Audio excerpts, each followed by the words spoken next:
If I were Arizona State transfer quarterback Sam Levitt, I would go...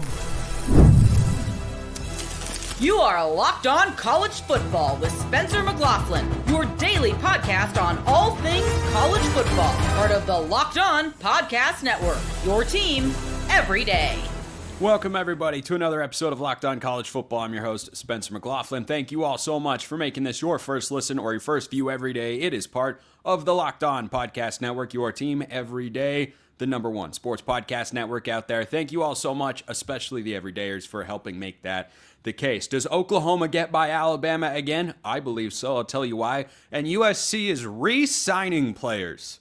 Thoughts on what that actually means. Parker Ainsworth of Locked On Cougs is here. And Parker, if you were Sam, I had a very, I think, creative tease to begin today's show.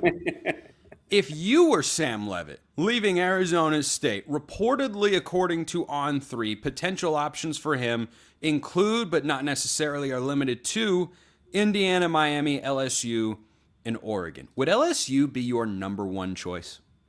I would think playing with Kiffin as a quarterback would be a lot of fun. I will say Levitt's got a lot of tools. I am fascinated, and I want to throw this back at you, with all the rumors about Dillingham and Michigan, and he won't just say no, and Michigan's not on that list. Like that's an interesting piece of that too, I think. But I would think being a quarterback for Lane Kiffin, as much as I don't want to give them credit right before Houston plays them in the Texas Bowl, I would think that'd be fun to go sign up for. Yeah, that's the one to me that certainly makes a ton of sense. Indiana's a hard place to turn down. He's from the state of Oregon, went to Westland High School, not far actually from where I grew up in that great state. Anytime, this has been the most evergreen statement ever on the show, anytime there's a transfer quarterback, we're going to ask, will this be Miami's next quarterback? Because I think you can always ask that particular question. But you've watched Sam Levitt in the Big 12 over the last couple of years, and I agree. 6'2", moves well, good arm, proven winner, experience. He's got a lot of things going for him.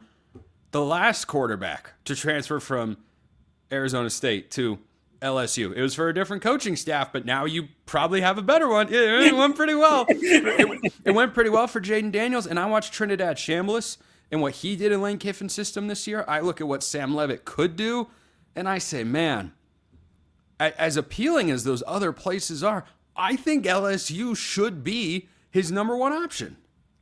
Well, and in a way that like things rebuild so fast, and like LSU has championship aspirations, and Sam Levitt they gave Texas all they could handle a couple of years ago when he was at Arizona. Obviously, Cam Scatter was a big part of that, but I would think that those things all line up. It wasn't like super high. Like I think a lot of quarterbacks line to play for Lane Kiffin, so I think he actually might get a pick out of a couple of these guys. And I would think Levitt's pretty high on that totem pole of sorts. We're talking Big 12 guys. Lagway's going to get his options too, I guess, right, and all those kind of things. It'll be a shot to the Big 12 though when he leaves the conference. It's going to hurt. Yeah, no doubt about it. And look, maybe some craziness happens and he winds up back at ASU if Dillingham stays. I don't know. I feel like the reason Michigan wouldn't get mentioned in this conversation is because Bryce Underwood is there. With Dillingham, think about this chaos scenario, and don't tell me for a second down in the comments, that'll never happen. No, anything could happen in college football.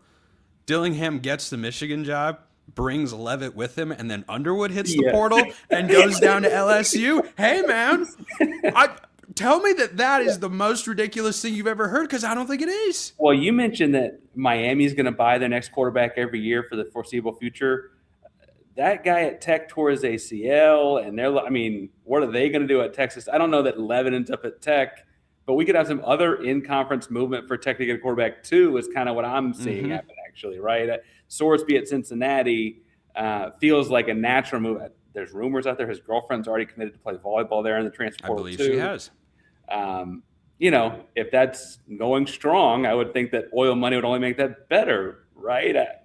What do I know? I don't have any oil money, so maybe I don't know anything. Yeah. I mean, Texas Tech did bring in, I think, the number one player in the country for softball not long ago. Like they are very committed to everything Texas Tech. And you know what? I say good for them. So before we pivot and talk about Brendan Sorsby, who I think will wind up there, if you were Sam Levitt and you were down to these 4 schools, there's no bad option in there. I mean, Oregon, Indiana, Miami, LSU, if those are the places where you could go, would you land on LSU as your number 1? That's first question. Second question, which of those 4 would be the least desirable, presuming Dante Moore goes to the NFL draft from Oregon?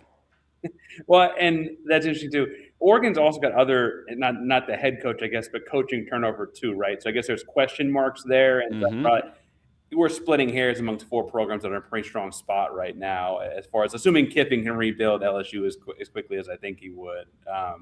I think that's probably the 4th to me, mostly because like if Kiffin can get LSU money, LSU facilities, and a transfer portal roster, I think that'll get turned around. And frankly, they had pretty high aspirations a year ago. The preseason ranking was pretty strong. They thought they had things set in place. So sprinkle whatever he just did at Ole Miss. I'd like to see LSU thing fail because I think that's the more fun story, frankly. But I don't know that it will. Right now, I'd have question marks around Oregon because of the coaching change and shifting on the inside, but it's not by a lot. Yeah, I think that's a fair way to look at it, honestly. And the interesting thing about going to LSU is you think, well, I mean, it's a disaster, right? I mean, it's a horrible program. 7-win team, not bad. At the bottom. And I've been watching them a little closely because Houston's playing in the Texas Bowl. And honestly, like, so there's a reason they fired that staff. They got a lot of talented football players. Yeah. The staff did not do a good job. I think it's an even better situation than what you're looking at Florida, where you're coming into a room, or Auburn even, where there's plenty of talent, but guys just haven't learned how to win yet. I mean, LSU's won. They just haven't won enough relative to what their standard is. I want to pivot and stay on a Big 12 transfer quarterback option, and that's Brendan Sorsby, who surprised a lot of people, myself included, with his play, with Cincinnati's success. If he does wind up at Texas Tech, to me, that feels like a perfect fit. Is that how you would interpret it? Yeah, I think he's the kind of guy. So at Cincinnati this past year, and I should probably focus on this past year, not before that. He doesn't make a ton of mistakes, and he does things right. And when you put a bunch of talented, skilled guys around him, like Tech is literally paying to do, that's the name of the game now, right? I think he's only going to excel more. You saw what like running backs like Dickey and stuff did from last year with Baron Morton back there. I think Hammond will take the role over eventually, but with his knee injury, you got to have someone as the in-between guy, and I think that makes a lot of sense. And then I really do think there is something to the fact that the girlfriend's already committed there, like that. It was almost instantaneously this way. She's already there, so like it was almost immediate on online forums and stuff like that as far as where the news goes with this. So smoke, fire, all that seems like it's what's happening. Yeah, I wouldn't ever turn down the chance to go to a place like Texas Tech that's in the playoff. Will have at least 1, maybe 2 playoff games. I don't think they're going anywhere. And I think that the system that Joey McGuire runs in Lubbock on that side of the ball, as well with that offensive staff, I think it fits. I feel like Sorsby's almost an upgrade from Baron Morton, who I really like and who has been good. I don't think he proved to be as good of a quarterback this year as Brendan Sorsby did. Certainly not a downgrade, maybe lateral at worst. I think the thing there, too, though, is when you have the infrastructure, they re-signed the GM. McGuire had a great year as a coach, and the money isn't stop flowing. Campbell's very invested in building it right now. He's talking like the future. This isn't sustainable long-term. Sorsby's not there long-term, right? It's like this season. I think, especially they get to the playoffs, they get a taste of it. You think that they'll bring in a lot of guys, Sorsby being a big name involved. Parker Ainsworth, Locked On Cougs. I'm glad that we were able to make this work. Good luck in the what's the bowl game for Houston? The Texas Bowl. The Texas Bowl. The Texas Bowl for the Houston Cougars. That is very fitting. Does Oklahoma beat Alabama again? I believe that they do. First, this episode brought to you by Rocket Money. Ever feel like your money just disappears each month? It happens fast. A few subscriptions here, an impulse buy there, and suddenly the numbers in your bank account don't match the numbers in your head. Rocket Money helps you get clarity, track every dollar, and stay in control of your finances, which is very important. Managing your money shouldn't feel like a second job. Rocket Money does the heavy lifting for you so you can save more and stress less. Seeing all your spending on one dashboard makes it easier to understand where your money is going. And the bill alerts and spending notifications help you catch small things before they turn into big expenses. Staying on top of it and being detail-oriented is important. Rocket Money is here to help you do just that. Take control of your finances and cancel your unwanted subscriptions with Rocket Money. Go to rocketmoney.com/lockedon today. Not tomorrow, today. Do it. Do it today. That's rocketmoney.com/lockedon. All caps, all one word. Check them out at rocketmoney.com/lockedon. Oklahoma trying to beat Bama for a third straight time since joining the SEC. Is that what's really happening here? Jay Smith of Locked On Sooners. He is at Unfair Sports on Twitter here to discuss. Jay, I think this is going to happen. I feel better about Oklahoma's defense. I'm not going to say a good thing about either of these offenses. I refuse on principle. I think Oklahoma's got better special teams. I think Oklahoma is at home. In fact, I know Oklahoma is at home. Give me the Sooners in this. How are you feeling? I find it hilarious that now it's been so many turntables going on for people of, yeah, no, Oklahoma a third time? Yeah, I think they can actually do it. I think they can pull it off. And it's mainly because you said it perfectly. In the three phases of football, two of them Oklahoma dominates in comparison to Alabama. Now, Alabama has a really good defense. I'm not going to act like they don't when they're clicking on all cylinders. That Georgia game did not look good for them. But overall, they're pretty solid typically. Oklahoma's offense right now is just not at the level we want it to be. But, Brent Venables talked about John Mateer most recently on his press conference and how he still feels a little pain in that thumb, but he's not going to be pain-free, but he's gripping the ball a lot better. And he's no longer wearing the tape that he had on his thumb since the Texas game. That, to me, feels like a good indicator. Maybe that means he'll make some better decisions. Maybe that means he can throw the ball in the spots that he really wants to throw it to. I don't know. We'll see. But if anything, the fact that special teams and defense are the two things that we are really good at this year, that's got your boy very confident in it. So the feeling in Oklahoma, the feeling in Norman, the feeling in just the area and around the fan base and the pulse, they're excited about this game because they feel like they can pull it off one more time, especially because that availability report that dropped looked very favorable for the Sooners. The other thing that works in Oklahoma's favor here is the weather forecast because it's not going to be warm. It's going to be a little bit cold. And that makes it, shall we say, at least a little bit more challenging, precipitation or not, to throw the football. Now, neither one of these teams runs it very well. One of these teams has the better running quarterback of the two. We have to talk about these offenses, Jay. I hate talking about bad football, but we have to do it. This is just part of the job, what I signed up for. Okay, let's talk about it. It's a struggle. It's hard. These offenses are a rough watch, both of them. Yeah. Which one sucks less? I'm going to say at this moment, because Oklahoma did get 3 weeks of rest, I think Oklahoma's offense will look better than Alabama's this week around for two reasons. One, John Mateer looked a lot better against LSU. He did throw 3 interceptions. That's fine. I totally get it. One was a tip pass that was fantastically sniffed out by Harold Perkins. That's what he's really good at doing. But I give John Mateer credit because he got 2 tackles in that game as well because he chased down the 2 interceptions that were tipped and led to somebody else's hands. The third one was one that was just a bad throw. He didn't even try to give his wide receiver the opportunity to go for the jump ball. He just threw it too flat, and we can break that down another time. But I do feel like Oklahoma's offense should look better. I mean, John threw for 300 yards on the LSU secondary that doesn't really give up a whole bunch of yards like that.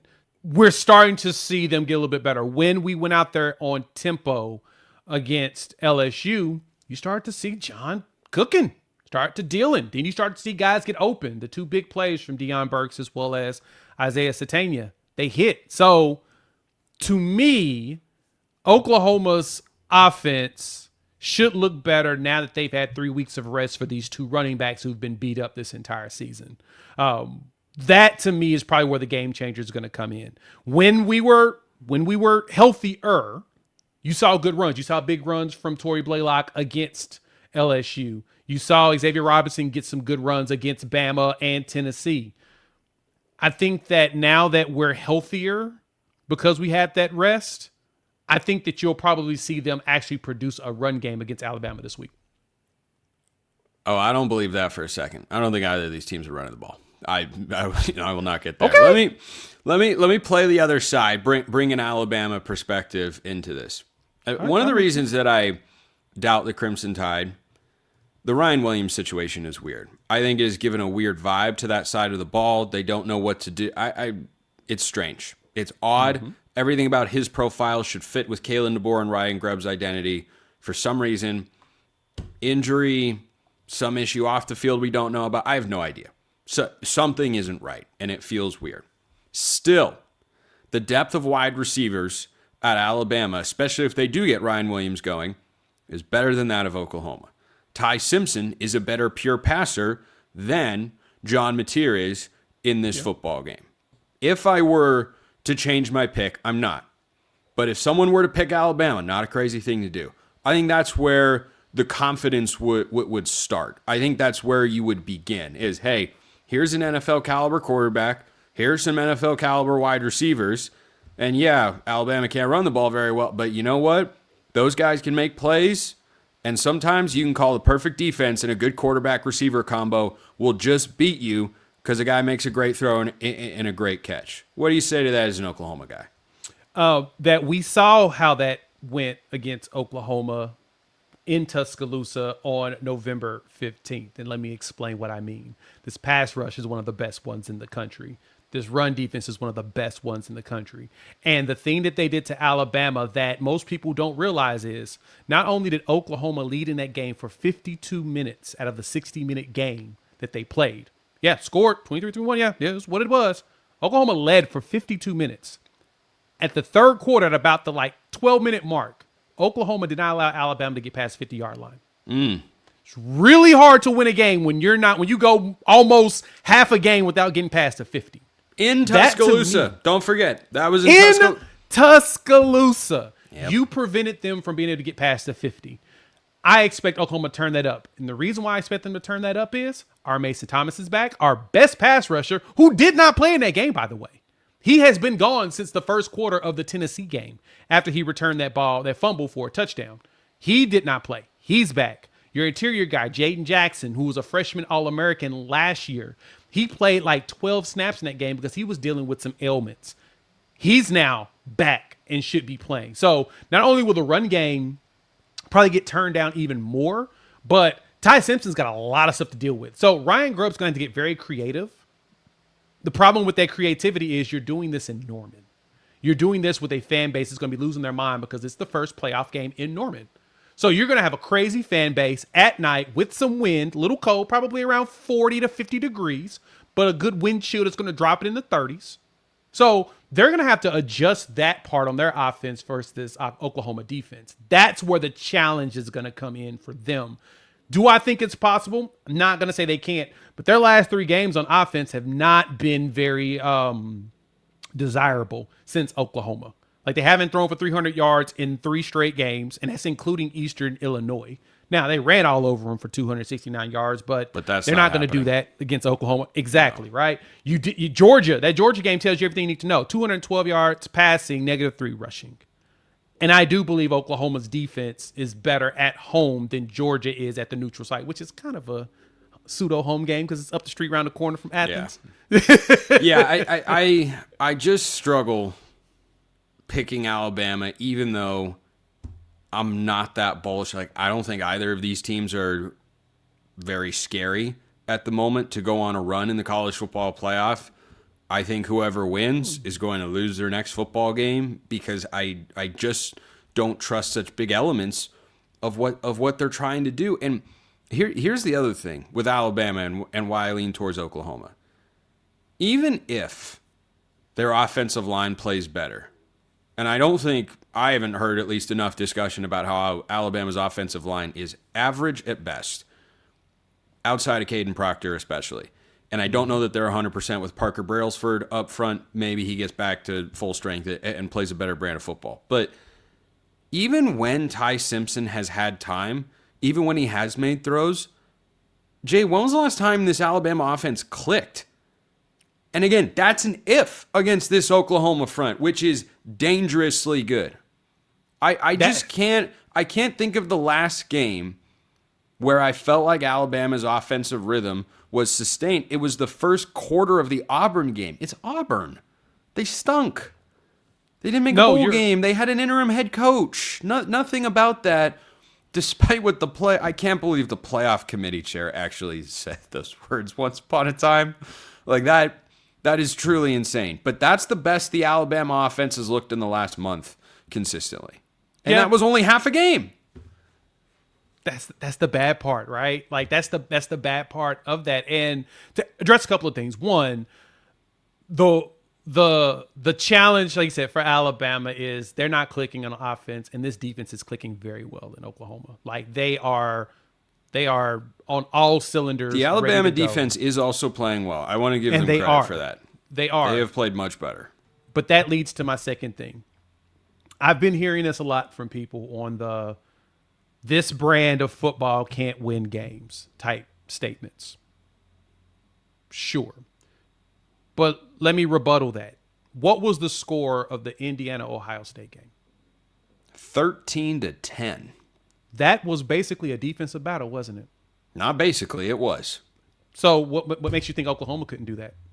That's Nothing. the question that I asked, because Oklahoma has shown that in the Michigan game, whenever they're getting healthier and they're going, the offense can get to going. They can get big plays. And that's the thing that usually opens up defensive battles is one busted play is what leads to teams being able to separate themselves. Ohio State's biggest problem in that Indiana game was what? Their kicker missed the game-time field goal. What does Oklahoma have? The Lou Groza Award winner who has hit 23 straight field goals.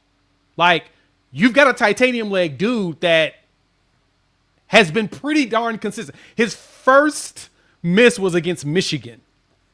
He missed that one, and he hasn't missed a field goal since. So, in my argument for Oklahoma Jay Smith, possibly Jinx making extraordinaire. You're right. Exactly. I probably did. But my argument for Oklahoma's possibility of making a run is that their special teams is strong and their defense is very strong. The offense just needs to click just enough. And the offense has shown they've averaged about 350 yards a game overall. When they click just enough, they just move the ball. Plus, the special teams always puts them in a position to where they have favorable field positioning, which is one of the tops in the country. So yeah, let me wrap. Let me wrap with this thought in this Oklahoma-Alabama game, and then I want your score prediction. I think Oklahoma wins 17-13, first to 20. But let's say my score prediction isn't right on the money as it was for one Oklahoma game earlier this year. First to 20 wins. I'm with you. Both teams are not scoring 20 points in this game. My prediction is 20-10 Oklahoma. That is my number. I feel like it's going to be a defensive battle. And I feel like for Oklahoma, we don't need to be flashy. We just need to win the game.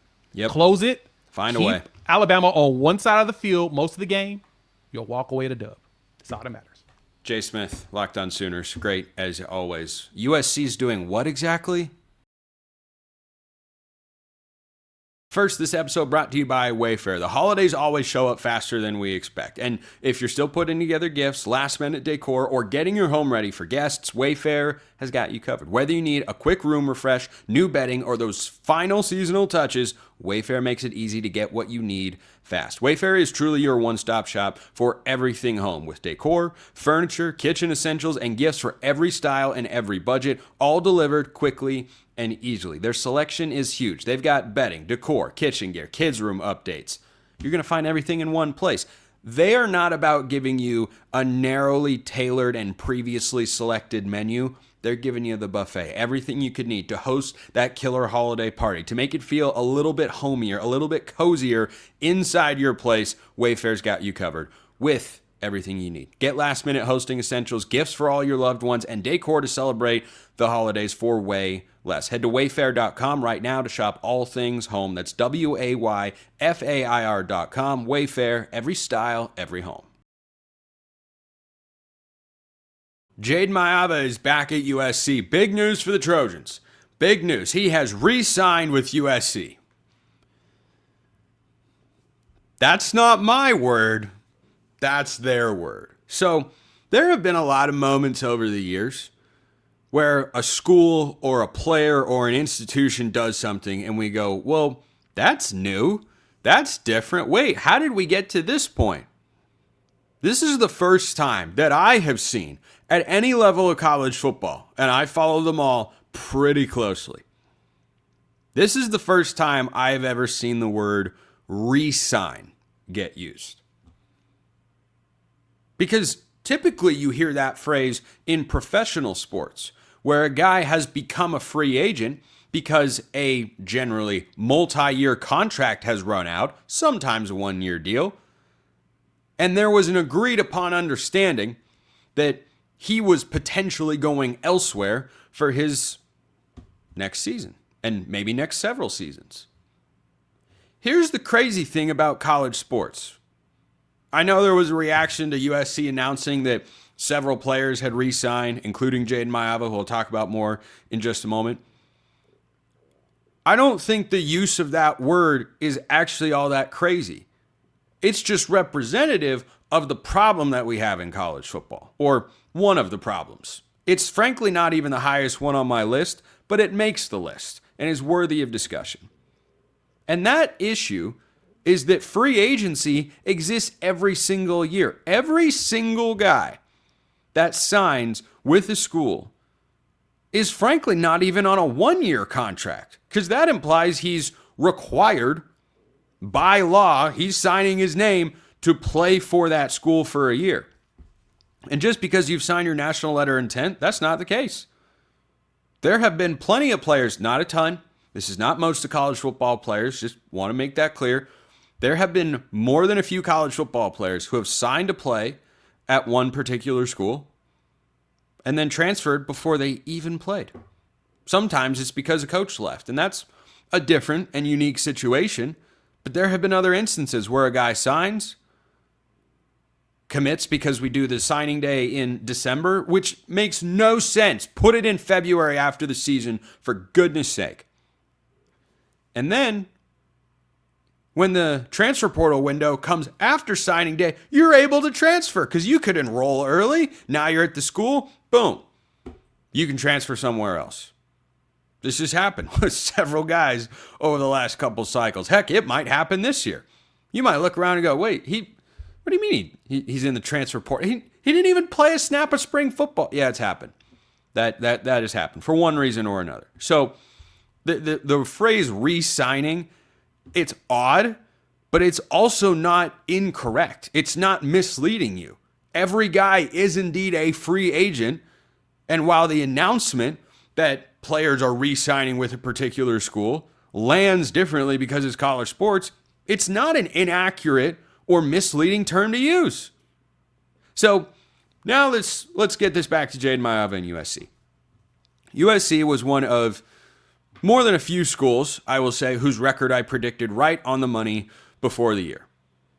I was off by one game. I had USC 8-4. They went 9-3. Michigan was the other team that or one of the teams that I got right on the money. But I had a good feel for USC this year. They did what I expected. Jayden Maiava is coming back. And look, this was one of the question marks for the Trojans coming into this year after they transitioned during last season from Miller Moss to Jayden Maiava.